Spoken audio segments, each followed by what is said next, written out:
بسم الله والسلام والصلاة على رسول الله. بالنسبة يا جماعة للفيديو اللي أنا قلته من شوية، حتة الناس اللي قدمت غلط. في ناس كتير قدمت غلط اليومين اللي فاتوا، تمام، في قانون 2023.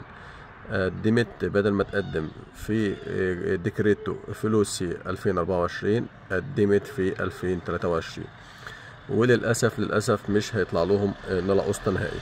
فالناس اللي هي شاكة او عايزة تكنتر على الطلب، فبستأذنكم هتعملوا شير للفيديو ده وهتعمل اعجاب للصفحة، ولو ما كنتش اشتركت تشترك بعد اذنك، وانا ان شاء الله باذن الله هكنتر للناس كلها على الطلبات. انا هكشف على الطلبات كلها للناس ان شاء الله على الوصل، يعني شوف الوصل واقول للناس هل ده تمام او مش تمام، لان في ناس كتير للأسف اكتشفت المشكلة دلوقتي، تمام، لأن طبعا ناس ما عندهاش لا خبرة ولا تفهم في التقديمات ولا في الطلب، قدمت وزي ما تيجي تمام، وللأسف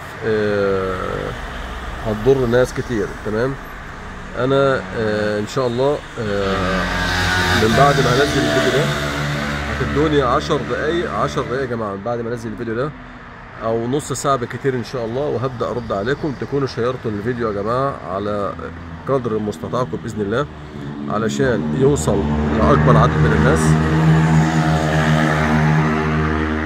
عايز الفيديو يا جماعه يوصل لاكبر عدد من الناس ان شاء الله، علشان الناس كلها اللي متعشم وقدم غلط هنقول له وهنفيده، واللي مقدم صح هنقول له برضه وهنفيده.